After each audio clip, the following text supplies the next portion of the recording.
Hello everyone and welcome to my channel. Today I am going to be going over my process for my layers and my layer organization and file setup for my comic pages before I do my tutorial on how I do flats, because I just feel like knowing the layout and how I do things first will be beneficial, and then I can go over my process for flatting in my next video, which I will either have out later this week or possibly next week.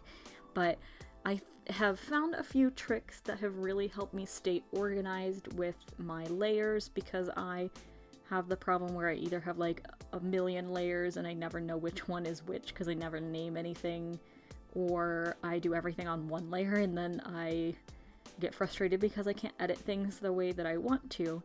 And I needed to figure out a process to make things a little bit easier on myself.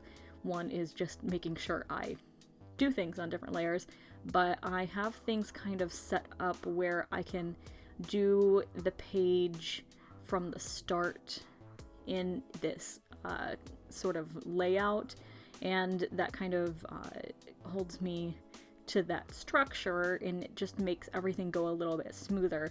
So I'm gonna be going over some of the tricks that I have learned recently. I hope they help you guys out. Obviously, if they don't work for you, that's totally fine, but I've had a lot of success with this, keeping me really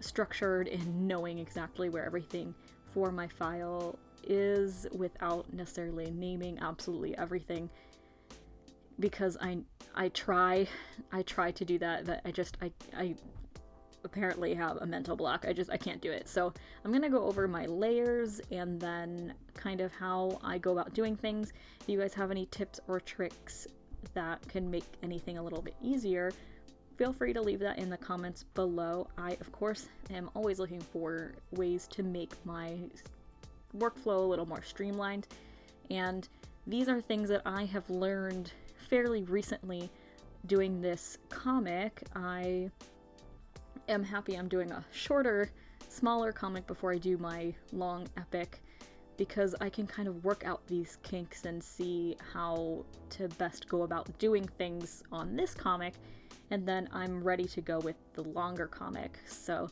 I definitely recommend doing that, doing kind of a short story, seeing how everything goes, seeing how a workflow goes, and yeah, so let's get into it.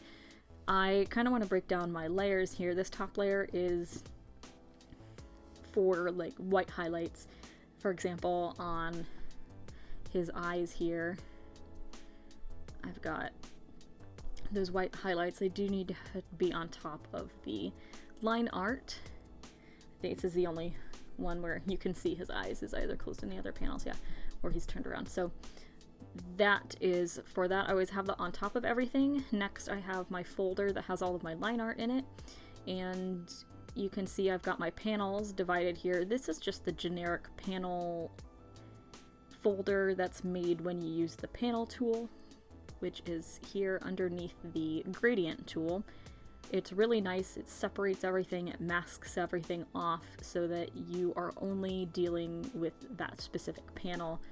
And to keep myself more organized and everything a little cleaner, I put all of those into their own separate folder and title it line art. That way I know that's what the folder is. It keeps it a little neater looking, so that I can just close this, and then if I'm coloring, I can have this open that way instead of having all of this to look at.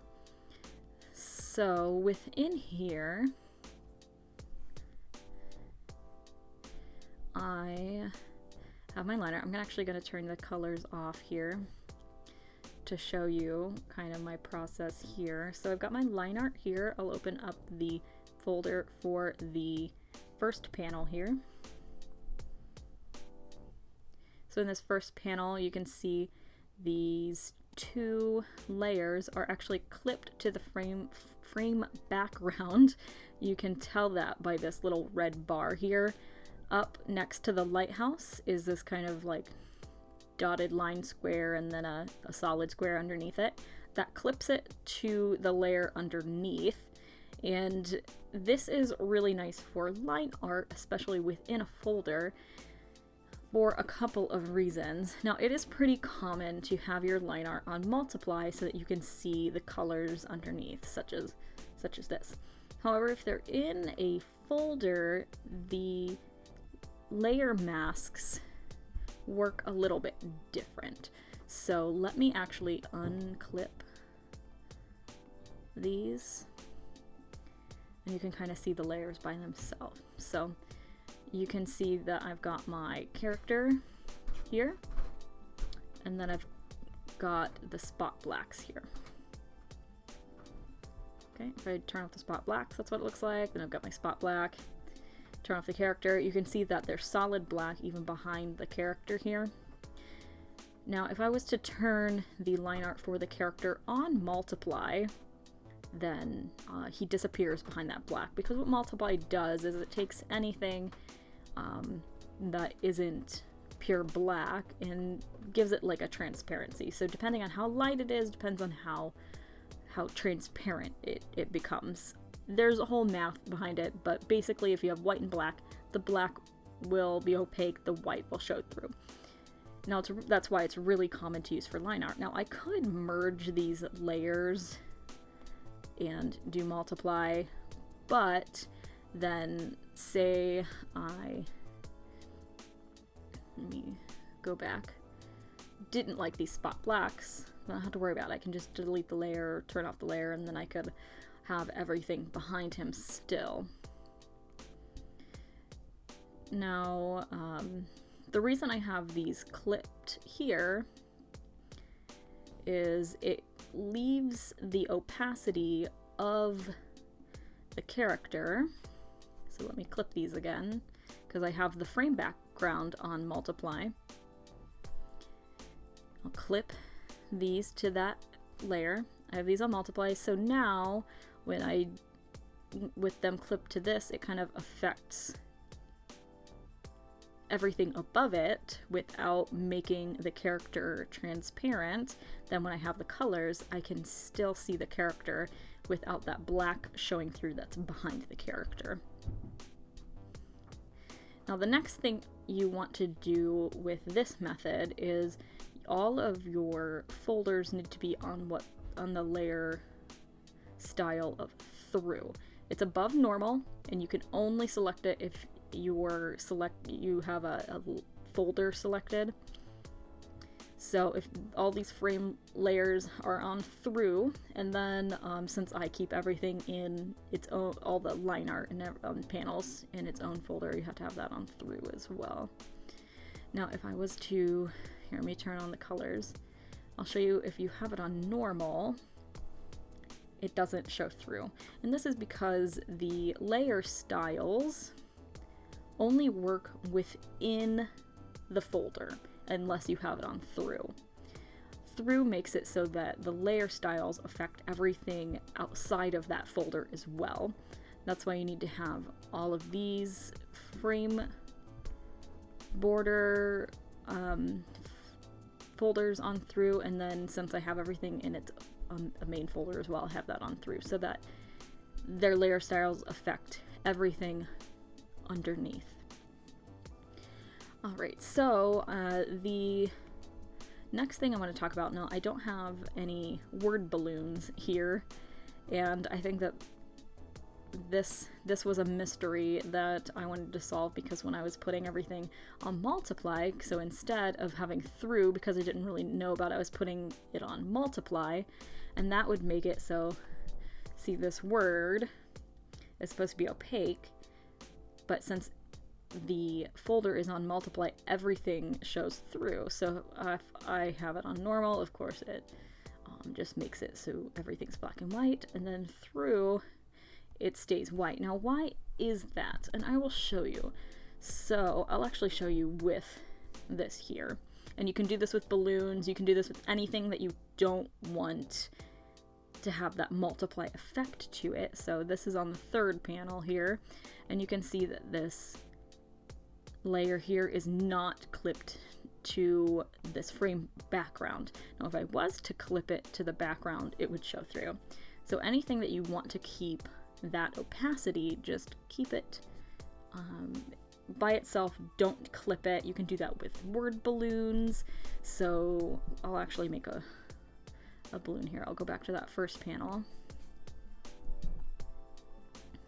And if you make a balloon, there's that. Cut to your balloon tail, and that stays opaque. So that's really handy. You don't have to worry about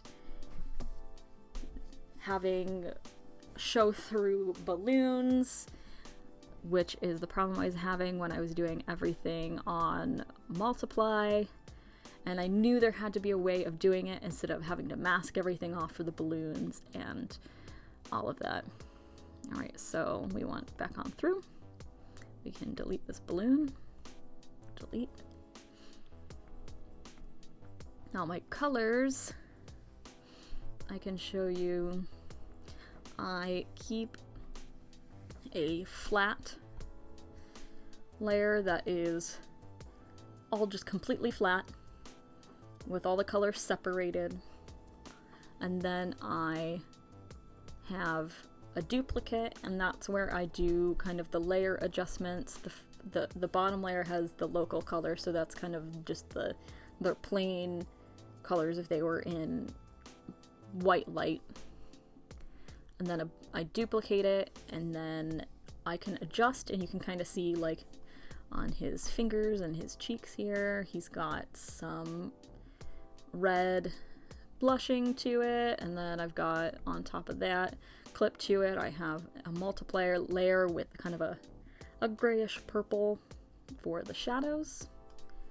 It keeps everything organized. I can do everything on one layer, and I don't have to worry about doing one layer color at a time. I can do layer corrections for every single layer all at once. That way they have a cohesive look to the colors. But I can keep the line art separated. It can be all masked off. I can keep the balloons separated. If I wanted to, say here, do a balloon that is, you know, on this corner that is still masked off here. You don't see the balloon over in the second panel here. It all stays there. It's really helped me out to stay organized. I am liking this method a lot better than how I was doing it before, where I just got confused. And then I can keep everything all together. And even my sketch layers, I can show you, they're kind of crazy, but you know, sometimes it's fun. I've got so this is my thumbnail that I blew up to the size of the page. I sketched them in a different file, and then I can do my sketches, and then they're all in the same folder. Really, I could merge all of these down together if I wanted, which I'll do that. Come on. Oh, it doesn't want to. That's okay. So I can merge all of these. I'll just do them separately, and that way they're just all together.